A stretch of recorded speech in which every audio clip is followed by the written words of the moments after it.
प्यारे बच्चों, good morning.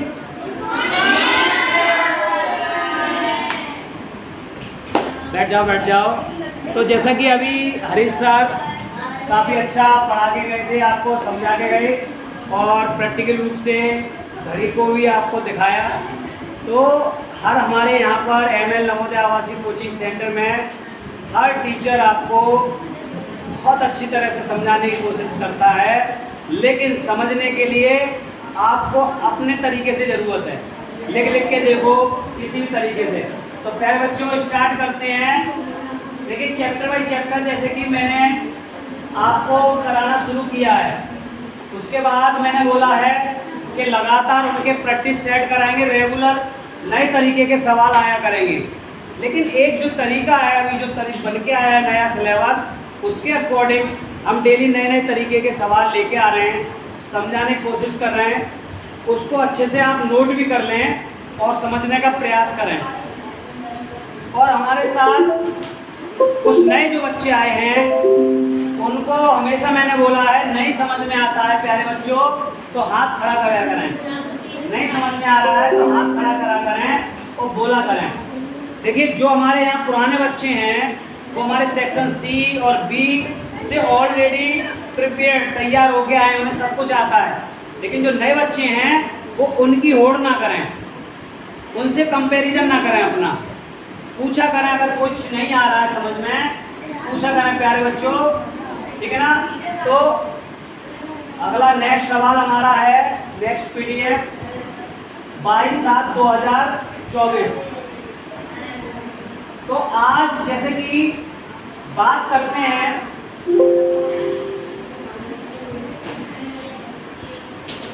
आज क्या है, आज हमारा नया चैप्टर है कि गुणनखंड और गुणज।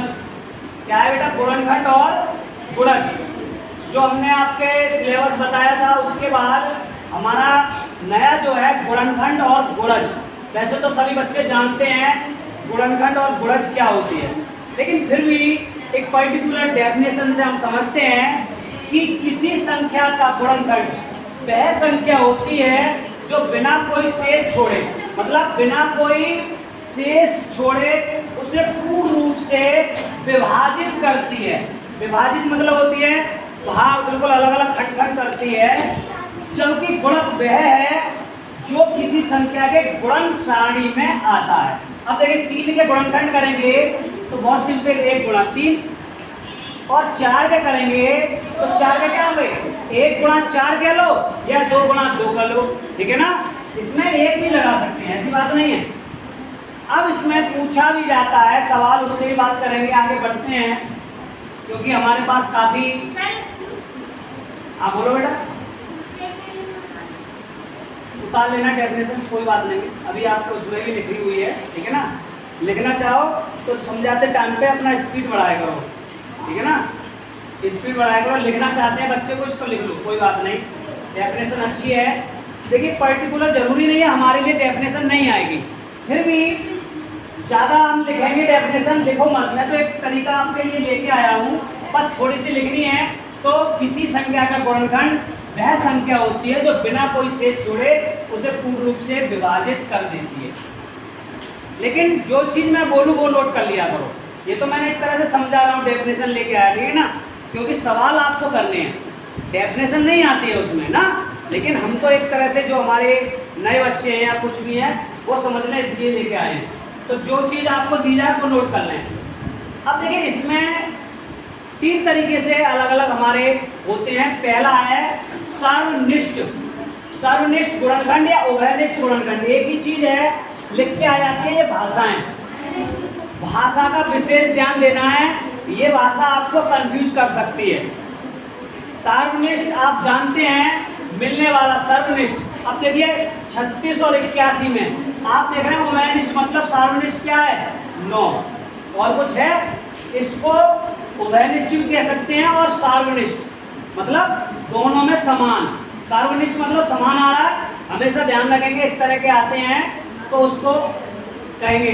जिसे भी लिखा दिया उदाहरण के तौर पे, इसको चाहे लिखना चाहें लिख लें। 36 और 81 का उभयनिष्ठ गुणनखंड या कह सकते हैं सार्वनिष्ठ गुणनखंड 9 है। क्योंकि बच्चे बहुत कंफ्यूज होते हैं सार्वनिष्ठ और उभयनिष्ठ में कि क्या करना पड़ता है। दोनों एक ही हैं, या का मतलब है दोनों चीज एक ही है। क्लियर? बेटा सीधे बैठो, पेन नहीं चल रहा तुम्हारा कुछ भी, क्लास से बाहर करते हैं।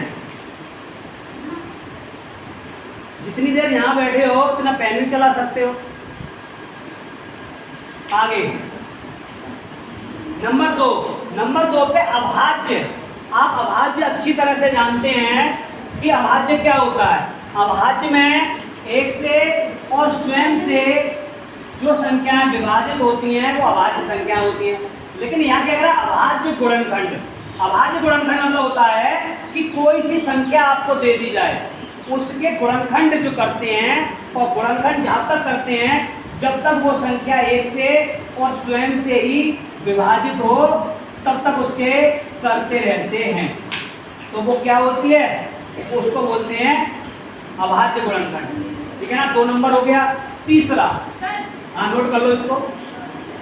तीसरा पॉइंट, ये इस तरह के आपके सवाल मिलेंगे डेफिनेटली। जो ये चीज जो भी मैं कह के आ रहा हूँ सवाल, वो निचोड़ है, ये समझिए।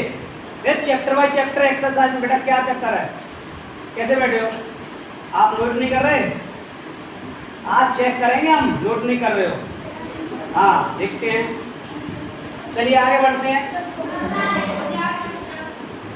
और जब टेस्ट होगा रहेगा तो मैं किसी को भी बुला सकता हूँ, इस बात का विशेष ध्यान दें। बेटा पेन तेजी से चलो। अगला, अब देखिए नाम से ही पता लग रहा है सहअभाज्य संख्याएं। तो मैंने संख्या पद्धति में आपको अच्छी तरह से समझाया था कि सहअभाज्य संख्याएं क्या होती हैं। ऐसी 2 या 2 से अधिक संख्याएं जिनके गुणनखंडों में एक के अतिरिक्त कोई भी उभयनिष्ठ गुणनखंड ना हो, या कह सकते हैं एक मासा हो। एक मासा हो, 100 बात की एक बात। उभयनिष्ठ गुणनखंड या सार्वनिष्ठ गुणनखंड अभी तो बताया था, लेकिन जिनका मासा एक हो वो संख्या कैसी होंगी, सहअभाज्य। अब जैसे बात करें 9 और 25 में सबसे बड़ा सार्व गुणनखंड केवल एक ही है, क्योंकि अभी देखो गुणनखंड किए 9 और उसमें तो एक ही मिल रहा है। तो ये दोनों संख्याएं 9,25 कैसी होंगी, सहअभाज्य संख्याएं। कैसी होंगी, सहअभाज्य। इस बात का एक क्वेश्चन आता है, हमेशा बच्चे ध्यान रखना है। ये 9,25 कैसी हो गई, सहअभाज्य संख्याएं। ठीक है ना। तो ये क्या कहते हैं, 2 या 2 से अधिक, कितनी भी हो सकती हैं। अभी यहाँ पर मैं 13 और कर दूं तो 1 गुणा 13, तो ये भी 9, 25, 13 कैसी हो गई, सहअभाज्य। तो क्या लिख रहा है, 2 या 2 से अधिक संख्याएं, लेकिन एक के बीच नहीं, 2 या 2 से अधिक। तो कंपैरिजन होता है तो उसमें सहअभाज्य। ठीक है ना, आगे बढ़ते हैं। अब देखिए कुछ पॉइंट हैं, वैसे तो आप जानते हैं सारे पॉइंट, इनको नोट करने की जरूरत नहीं, बस घूम फिर के वही पॉइंट हैं, लेकिन समझना है। क्या कह रहे हैं, प्रत्येक संख्या के लिए संख्या स्वयं ही सबसे बड़ा गुणनखंड है, ये पूछा जाता है। क्या कह रहे हैं, प्रत्येक संख्या के लिए संख्या स्वयं ही सबसे बड़ा गुणनखंड है। उसकी जो स्वयं की है संख्या, उसका ही सबसे कैसा है, सबसे बड़ा गुणनखंड। ठीक है ना। अब जैसे बात करें 2, तो 2 के 1 होगा और 2 होगा, तो 2 उसका क्या है, स्वयं, तो स्वयं ही तो सबसे बड़ा होगा गुणनखंड। आगे, एक प्रत्येक संख्या का गुणनखंड होता है, जो तो बात सही है, किसी का हो एक तो होगा ही। प्रत्येक संख्या स्वयं का एक गुणनखंड होती है, प्रत्येक संख्या एक सबसे छोटा गुणनखंड है। यदि किसी संख्या केवल 2 गुणनखंड हो, एक और स्वयं, तो संख्या अभाज्य होगी। बिल्कुल सही, सब जानते हैं। किसी संख्या के गुणनखंड हमेशा दी गई संख्या से कम या उसके बराबर है। शून्य से गुणा करने पर कोई भी संख्या शून्य हो जाती है, इसलिए शून्य किसी संख्या का गुणनखंड नहीं है। आगे बात समझ में, शून्य किसी का नहीं, तो जिसमें हमें 2-3 पॉइंट लगे और वो वैसे हमें याद है। आगे बढ़ते हैं। अब गुणज, अभी जो हमने दिखाया था उसमें क्या था, गुणनखंड और गुणज, दो ही तो हैं। तो गुणज में क्या होता है, पर्टिकुलर इसमें भी समझ लो, पर्टिकुलर इसमें समझ लो कि गुणज है क्या। एक पर्टिकुलर डेफिनेशन की बात करें तो किसी संख्या के गुणज में वे संख्या होती है जो हमें किसी संख्या को एक पूर्ण संख्या से गुणा करने पर प्राप्त होता है। इस गुणज को अपवर्त्य भी कहते हैं। क्या कहते हैं? अपवर्त्य। अब जैसे एक के हम कर रहे हैं अपवर्त्य, अपवर्त्य मतलब बढ़ते चले जाते हैं, 1 2 3 4 5, लेकिन ये सब किसका है? गुणज, गुणा ही तो हो रहा है। अब 2 के करेंगे अपवर्त्य, 2 2 एकम 2 2 दूनी 4 2 3 6 2 4 8, मतलब उसका गुणनखंड बनना है। 3 का करेंगे, 4 का, 5 का, तो उसका क्या कर रहे हैं? ये गुणज, लेकिन इसको क्या कहेंगे? अपवर्त्य। अब इसमें भी क्या है? सर्वनिष्ठ गुणज या उभयनिष्ठ गुणज, एक ही बात है दोनों की, नाम वही है। अब इसमें कैसे आता है कि 3 और 6 का उभयनिष्ठ अपवर्त्य 12 है। अब कैसे 12 है कि 12 देखो आपने 3 और 6 के करेंगे तो 3 और 6 का 12 से पूरा चला जा रहा है, जाने के लिए 24 से भी चला जाएगा, लेकिन सबसे पहले उभयनिष्ठ सबसे पहले किससे जा रहा है? अब अगर हम बात करें तो अगर सबसे पहले किससे जा रहा है, जैसे देखो एग्जाम्पल के तौर पे समझाते हैं, जैसे 3 बराबर 6, यही तो दिया है इन्होंने। अब 3 के मैं गुणा कर रहा हूँ, 3 एकम 3, 3 तिया 9, 3 चौक 12, अब इसका कर रहा हूँ 6 एकम 6, 6 दूनी 12, तो दोनों में जो पहले मिल रहा है तो पहले 12 ही तो मिला, तो जिसमें क्या है दोनों में मिल रहा है वो हमारा उभयनिष्ठ अपवर्त्य कहेंगे या कहेंगे गुणज, या कहेंगे गुणज। अब इसमें भी पॉइंट दिए हैं, किसी संख्या का गुणज उस संख्या और प्राकृतिक संख्या का गुणनफल होता है। प्रत्येक संख्या स्वयं की गुणज है, वो तो बात सही बात है। अगला कि किसी संख्या का गुणज या तो उसके बराबर होगा या उससे बड़ा होगा। गुणज असंख्य होते हैं, गुणज कितने हैं? असंख्य। जो आप बिंदी देख रहे हैं वो कहाँ तक है? अनंत तक, इसीलिए हमेशा ध्यान रखना असंख्य, कोई गिनती नहीं है। किसी संख्या का गुणज उस संख्या के पहाड़ों में आता है, तो पहाड़ी तो है ये, 2 का 3 का 4 का 5 का 15 का पहाड़ी तो है ये, ठीक है ना। आगे बढ़ते हैं आप बेटा, पहाड़ी, ठीक है ना। देखिए इसमें से कभी कभी एक नंबर का पूछ लेते हैं घुमा करके, क्या पूछते हैं कि गुणज होते हैं, कैसे होते हैं? 1 2 3 या असंख्य, तो आप क्या कहेंगे? असंख्य। अनंत तक, अनंत भी आता है, अनंत का ये वाला निशान होता है अनंत, ठीक है ना, या ये लिख के आएगा या अनंत, इस तरह से। क्लियर? आगे बढ़ते हैं। अब इसके बाद यहाँ से सवाल हमारे स्टार्ट होते हैं, यहाँ से नंबर बाय नंबर आपको सवाल करने हैं, यहाँ से नंबर बाय नंबर सवाल स्टार्ट होते हैं। डाल करके क्या बेटा सो रहे हो? अभी सही नहीं है?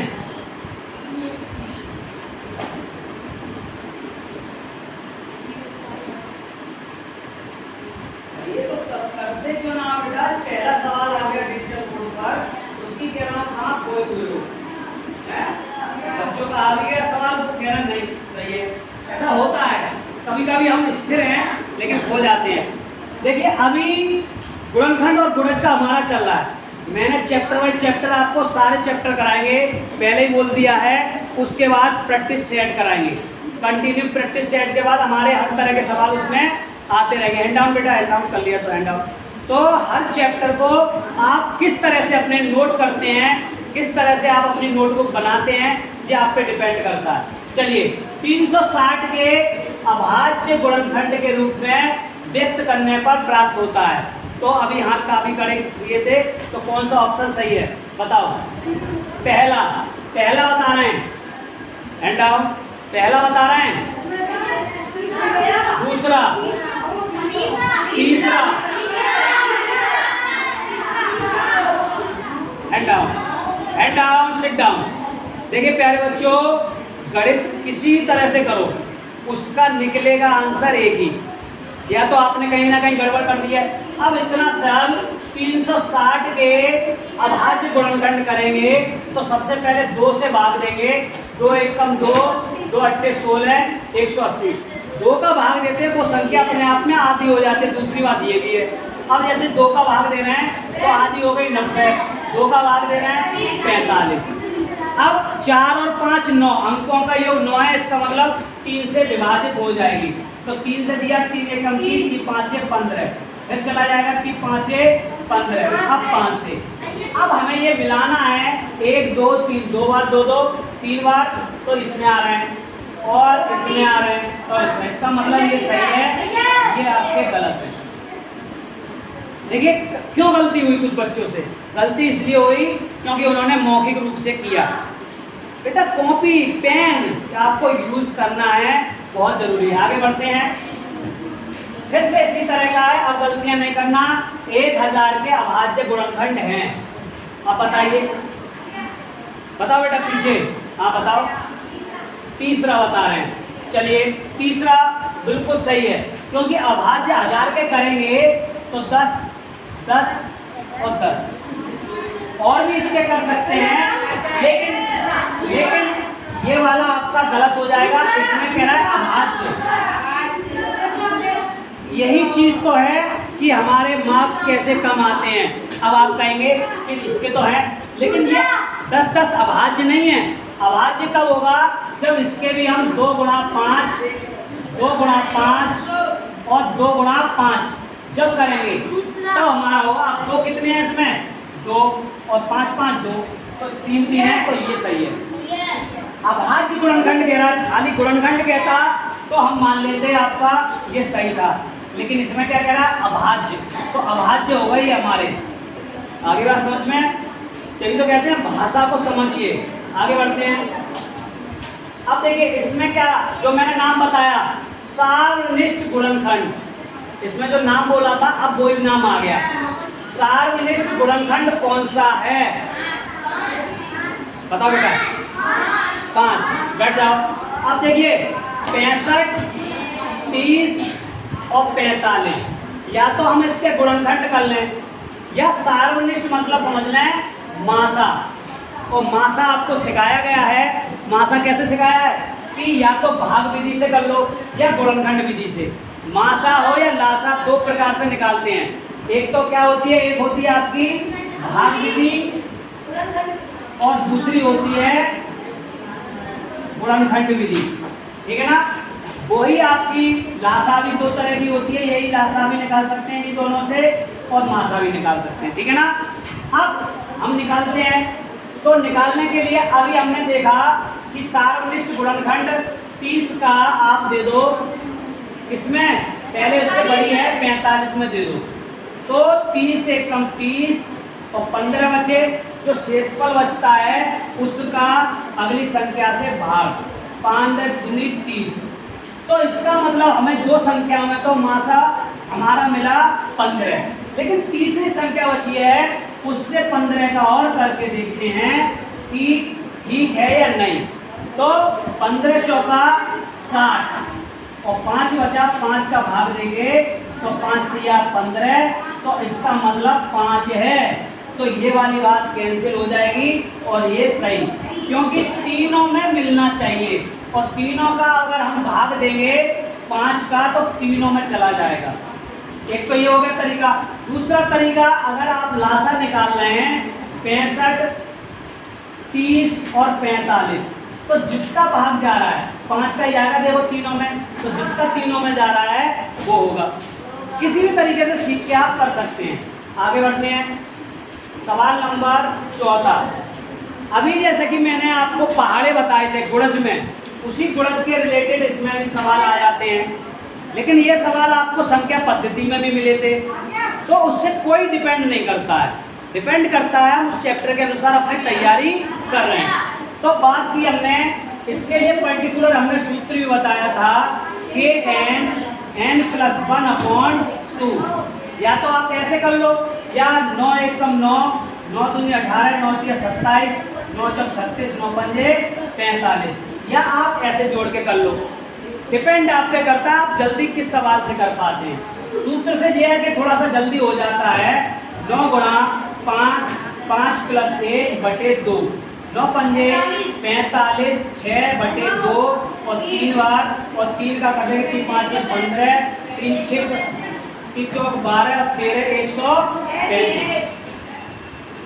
और जोड़ेंगे तो भी हमारा 135 ही आएगा। ऐसा नहीं है कि जोड़ने से अलग आएगा, ठीक है ना प्यारे बच्चों। बेटा क्या हुआ, नोट नहीं कर रहे सवाल? लग तो नहीं रहा है मुझे तो नहीं लग रहा। अभी चेक करेंगे आपको, अभी देखते हैं। मुंह धो के आ जाओ, धो लिया, सीधे बैठो, सीधे बैठो, सीधे, अरे और सीधे। चलिए 5वां सवाल अगला। 5 अंकों की छोटी छोटी संख्या को अभाज्य गुणनखंड के रूप में व्यक्त करिए। अब देखिए जो हमने संख्या पद्धति में सीखा उसी से रिलेटेड आगे बढ़ जाते हैं। 5 अंकों की छोटी छोटी, तो हमने आपको बताया था ये 5 अंकों की छोटी से छोटी हो गई, लेकिन इसको वो बोल रहे हैं अभाज्य गुणनखंड। तो इसके अभाज्य गुणनखंड हम निकाल लेंगे, अच्छी तरह से जानते हो आप। थोड़ा कर करके फिर इसमें मिलाना है आपको कौन सा सही है। जल्दी बताइए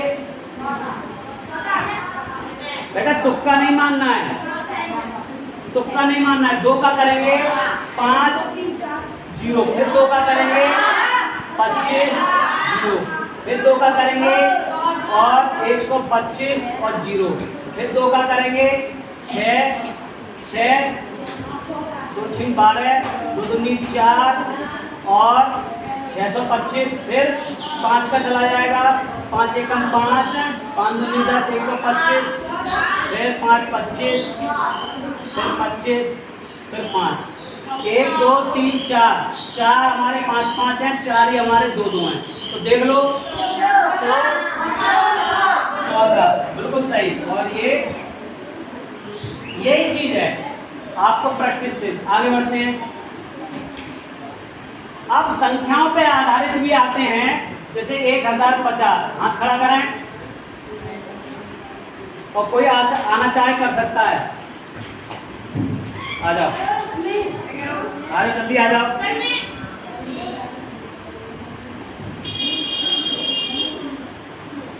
नीचे से कर लो, कोई बात नहीं है, आराम से, जल्दी जल्दी, समय नहीं है।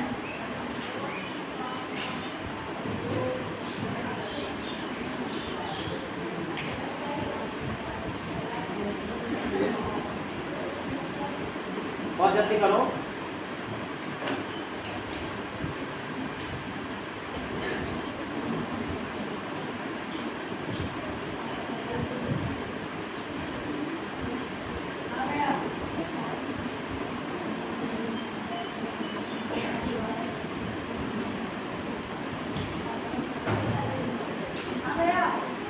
ठीक है बेटा, ठीक है।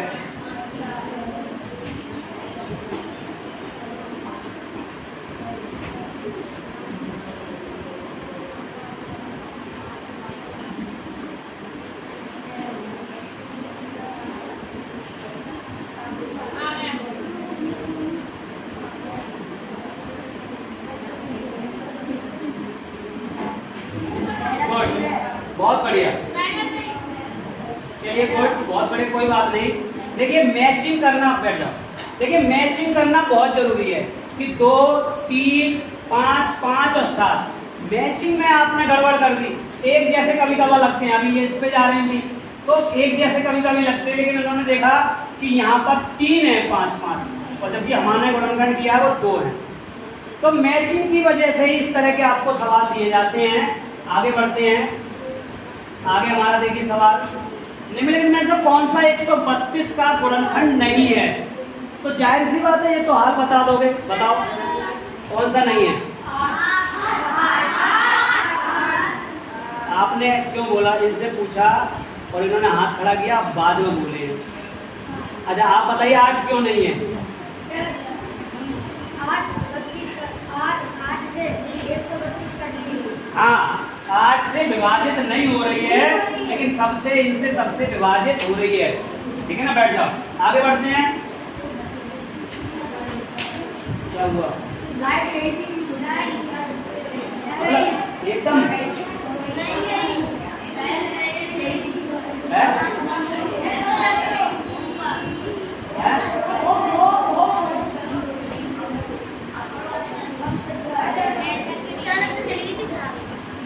चलिए 8वां सवाल। 8वां सवाल कि निम्नलिखित में से कौन सी संख्या 3 8 6 तथा 7 से विभाज्य है? हाँ बेटा बताओ। 168। बैठ जाओ। हाँ तुम बताओ बेटा, कैसे विभाज्य, कैसे पता किया आपने? बैठ जाओ। इनका हमने सभी का क्या निकाल लिया, एलसीएम। और जिनका एलसीएम से अभी तो ये चलो दे दी विभाजित होती है, वही संख्या क्या है, विभाज्य। आगे बढ़ते हैं। 9 के प्रथम फिर से उसी तरह का सवाल आ गया है कि आप जल्दी से कोई भी बच्चा आ जाए उसको करें।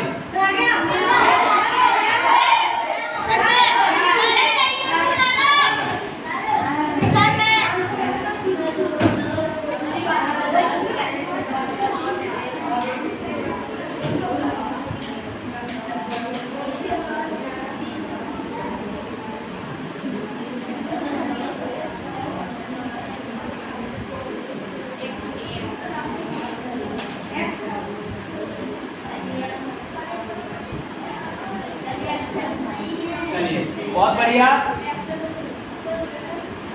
अच्छा लगता है आपको भी डिजिटल बोर्ड पर आकर के करने के लिए सवाल, खुश रहते हो, ये सवाल। चलिए अब देखिए, कभी कभार सत्य में भी पूछ लेते हैं कि 720 के लिए कौन सा कथन सत्य है। इसके केवल 7 गुणनखंड हैं। अब इसको तो आपको पता करना है। इसके 5 अभाज्य गुणनखंड है, 4 पता कीजिए जल्दी, फटाफट बताइए जल्दी। तो आप जल्दी से ऐसे काम के लिए क्या करेंगे, 720 के गुणनखंड करेंगे। देखो कैसे बैठे, करते क्यों नहीं हो, करो बेटा जल्दी करो, गुणनखंड करो, आ जाओ करो। बेटा कॉपी पे क्यों नहीं करती हो, मैं चेक कर रहा हूँ, अब कर रही हूँ, बाद में नहीं करना बेटा, पहले से पहले करना। और बच्चे तो कर रहे हैं। देखिए कुछ बच्चे बाद में सवाल करते हैं, ये गलती आदत है, पहले करना।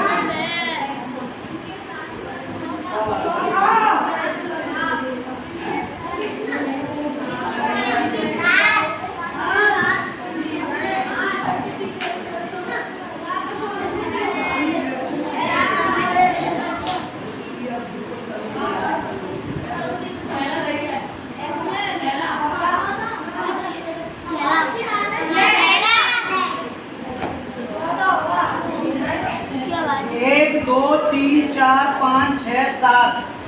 तो इसके 7 अभाज्य गुणनखंड, इसके केवल 7 गुणनखंड हैं, इसके 7 अभाज्य गुणनखंड हैं, ठीक है ना। तो चौथे पे जाएंगे। अच्छा ये क्यों नहीं है, इसके केवल की वजह से इसमें एक नीचे आ गया और अभाज्य लगा हुआ है, तो हर संख्या के एक और स्वयं, इनके सबके एक और स्वयं है, यही चीज समझनी है। आपने किए 7, लेकिन केवल 7 नहीं होगा, क्योंकि 7 एक ये भी तो लगा हुआ है, ठीक है ना। आगे बच्चों समझ में आशा समझनी है। अब दोनों लगे जैसे रहे, लेकिन बस अंतर कितना का, अभाज्य का। आगे बढ़ते हैं। हाँ बेटा, हाँ खड़े हो जाओ, क्या कह रहे हो। अरे बताओ, कोई डरने वाली कोई बात नहीं, बताया करो। 11 माँ, एक अभाज्य संख्या के कितने गुणनखंड होते हैं, ऐसे नहीं बोलना सभी को। हाँ बताओ बेटा, कितने होते हैं, कैसे, 1 से और कई बार पूछा गया है ना। बैठ जा, पता हो गया होगा। अगला 12वां सवाल।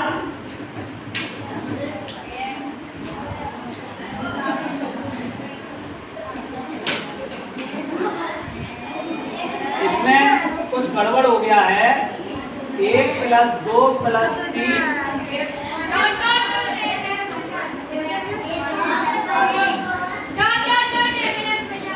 1050 तक नहीं होगा।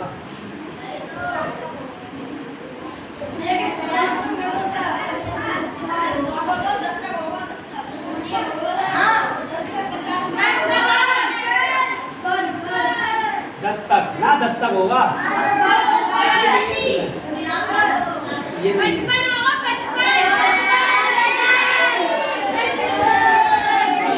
चलो, इसमें थोड़ा टाइपिंग की वजह से गड़बड़ हो गया है, लेकिन आपने निकाल लिया, सही है।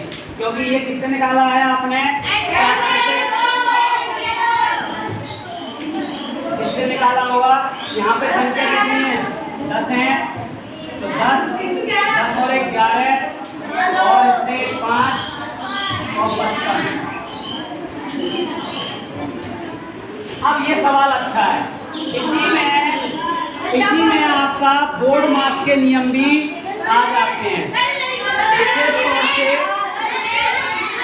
हैंड डाउन, तो हैंड डाउन, बैठ जाओ बेटा, बैठ जाओ। अभी देखिए फिलहाल मैंने एक भी समझाया नहीं है बोर्ड मास, फिर भी हमारे काफ़ी बच्चे कर लेंगे सवाल, ठीक है ना? Hand down, hand down. लेकिन मैं पहला सवाल समझाता हूँ। बोर्ड मास ये कहता है कि मेरे जैसा चलो, मेरा नाम है, वैसे ही काम करो, तो आपका आंसर सही आएगा, और वैसे काम नहीं करोगे तो आंसर सही नहीं आएगा। तो बोर्ड मास क्या कहता है? ब्रैकेट। ब्रैकेट मतलब कितने होते हैं? एक होता है छोटा कोष्ठक, एक मझला और एक बड़ा।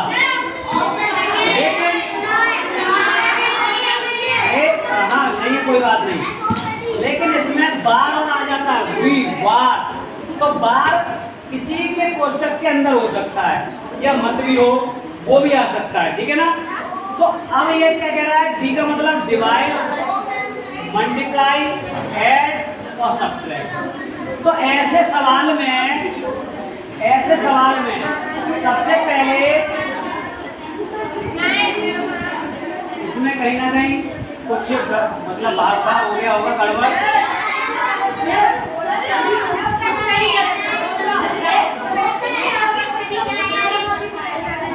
133 के आगे मझला कोष्ठक,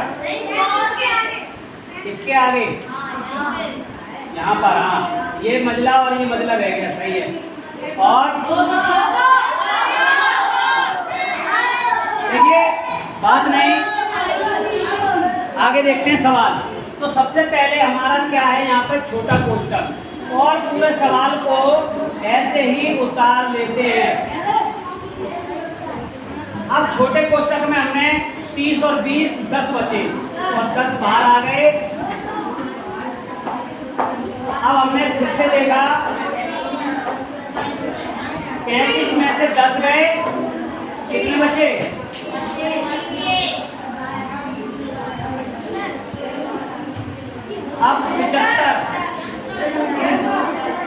75 गुणा 2। अब गुणा करेंगे ना कि जोड़ेंगे? 150, 200। चलिए आगे बढ़ते हैं।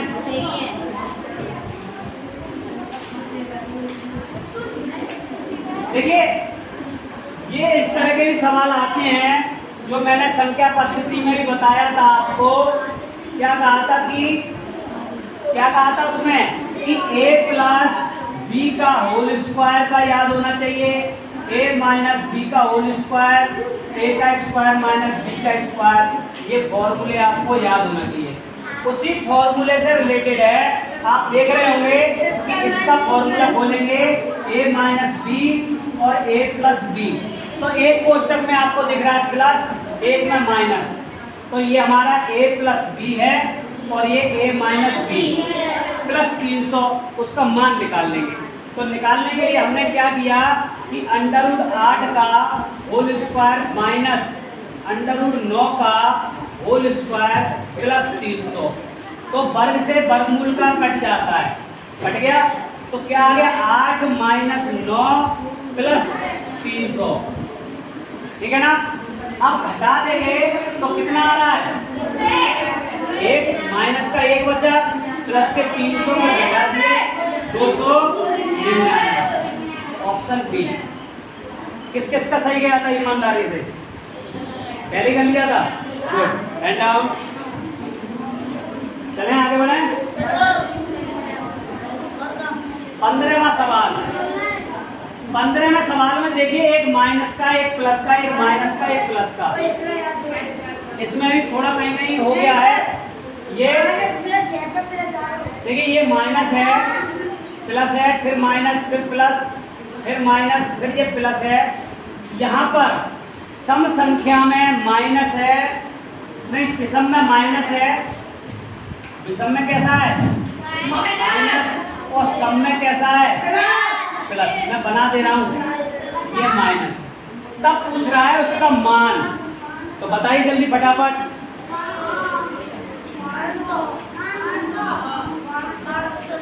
देखिए प्यारे बच्चों, हमने आपको बताया था कि प्रथम प्राकृतिक संख्याएं सम संख्याओं का योग और विषम संख्याओं का योग। तो सम का योग के लिए सूत्र बताया था मैंने, और विषम के लिए योग का सूत्र बताया था। सम के लिए था n + 1 और विषम का था n²। अब हमने देखा, क्या देखा कि यहाँ पर अगर हम इसमें छांटेंगे तो आधे आधे कितने होगा दोनों के 500 और 500, सम और विषम आधे आधे हो जाएंगे। अब इसमें बात करें तो यहाँ पर मैंने आपको बताया कि माइनस के कौन है, माइनस के हमारे विषम हैं, विषम किसके हैं माइनस के, और सम किसके हैं प्लस के। बस इस चीज को आपको देखना है। 500 संख्या तो बढ़ गई, लेकिन 500 में, लेकिन हमें क्या लेके चलना है, संख्या हमारी कितनी है 500, कितनी है 500। अब रख दो, उसमें रखो मान, सब में रख दो 500, तो कितना आ जाएगा 500 और 501, और इसमें कितना आ जाएगा 500 का होल स्क्वायर। तो इसका गुणा करेंगे, कितना आगे गुणा करो, 5 एकम 5 और 5 पंजे 25 और 2 जीरो, और इसका कितना आ जाएगा 5 पंजे 25 और 4 जीरो।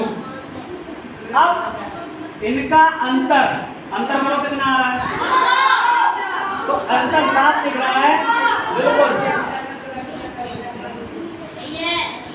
सवाल बेशक लग रहा है अटपटा, लेकिन सवाल सही है।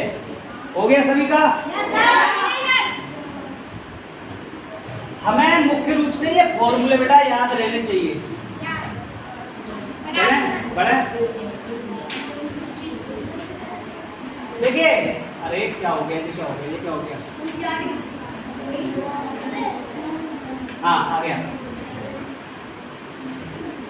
देखिए इसमें जल्दबाजी ना करें, इसमें बनाने को रह गया था, ये पूरा इस पे अंडर रूट है, ये इस पे पूरा है, और ये इस पे है, ये है इस तरह से सवाल, ठीक है ना। तब इसका मान 16। तो देखिए इसमें जो हमने आपसे वर्ग और स्क्वायर क्यू जो याद कराए हैं, उसका यहाँ पर काम होता है। तो ये क्या है, ये वर्गमूल है, क्या है ये वर्गमूल। अब 144 किसका वर्गमूल होता है 12 का, तो 248 प्लस 52 प्लस 12। अब जब 12 जोड़ देंगे तो 12 जोड़ दो, इसमें कितना हो गया, और 64 किसका वर्गमूल, और 8 जोड़ेंगे और 256 किसका। तो ये सवाल इस तरह से है। आगे प्यारे बच्चों सभी का यही आया, तुम नोट नहीं कर रही, फिर कैसे क्या हरकतें हो रही है। अब देखिए इसी में ही आपका मासा और लासा होता है, जिसको HCF एंड LCM कहते हैं, ठीक है ना। सवाल की बात करते हैं, जैसे एक पर्टिकुलर, इसमें भी डेफिनेशन रखी है। इसमें डेफिनेशन क्या है कि मासा 2 या 2 से अधिक संख्याओं का मासा वह बड़ी से बड़ी संख्या है। कैसी है, बड़ी से बड़ी संख्या जो प्रत्येक दी गई संख्या को विभक्त करे। जैसे उदाहरण के लिए 16 के अभी हमने गुणनखंड किए, 1 2 4 8 16, ठीक है ना। अब 20 के गुणनखंड किए, 16 और 20 का कोहेरेंस गुणनखंड कितना हो जाएगा 1 2 4। लेकिन 1 2 4 में अगर सबसे बड़ा ओवेनेस कितना है 4, ठीक है ना। अब सवाल आगे देखते हैं। अभी रुक जाओ। अब लासा लासा क्या कह रहा है? छोटी से छोटी। मासा में बड़ी से बड़ी, इसमें छोटी से छोटी, जो प्रत्येक दी गई संख्या द्वारा पूर्णतः विभक्त हो, क्या होता है? उसका लासा कहते हैं।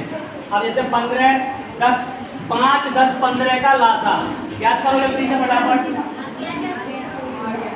अब लासा के लिए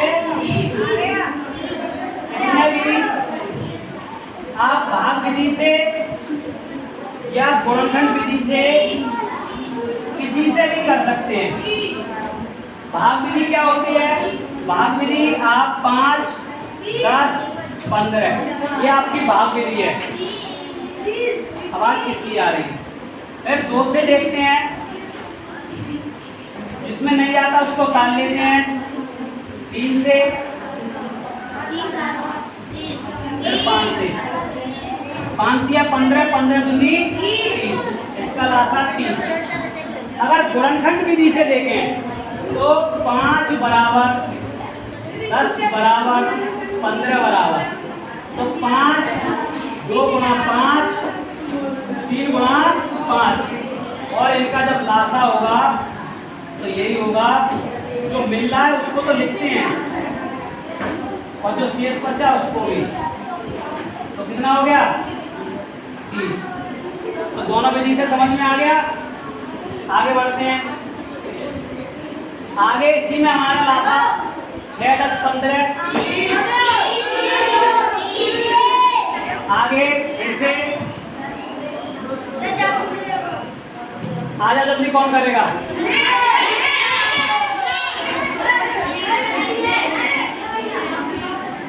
आजा,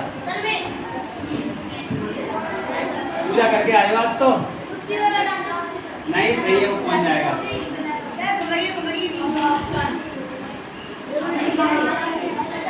हमारे लक्ष्य नवोदय कोचिंग सेंटर में छोटे से छोटे बच्चे समझने के बाद बहुत अच्छे से निकालते हैं, यही चीज है। लेकिन भाई कोई बात नहीं, डिजिटल मोड है, सीखते सीखते सीख पाएंगे।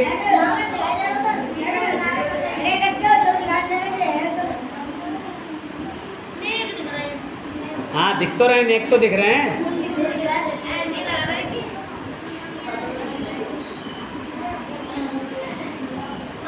चलो चलो कोई बात नहीं, जल्दी कर लो। और इसके बाद आपका लंच ब्रेकफास्ट होगा। पहले लंच तो आपका दोपहर में होता है,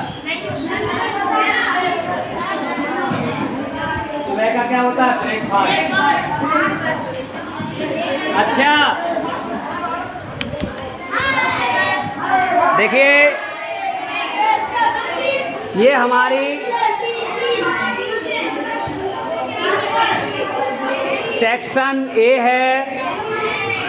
इस सेक्शन ए में हमारे वही बच्चे बैठते हैं जिनका हम फॉर्म फिल कराते हैं।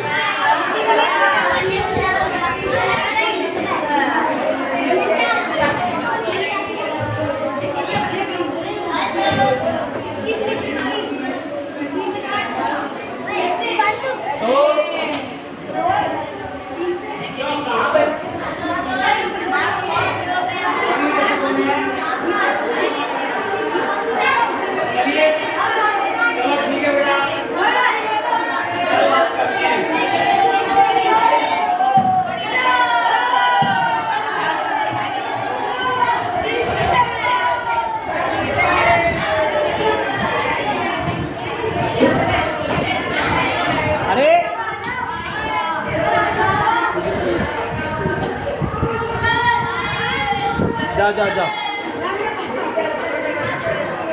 ऊपर क्यों चढ़ रहे हो? ऊपर किसने कहा? नीचे उतरो, नीचे उतरो, नीचे जाओ जाओ, जल्दी जाओ, जाओ जल्दी जाओ, जाओ जाओ जाओ जाओ जाओ जाओ, चलो जाओ। ऊपर नहीं चढ़ा करो, ऊपर नहीं, नीचे चलो। हाँ ठीक है बेटा, जाओ, बहुत बढ़िया, जाओ जाओ जाओ जाओ, गुड।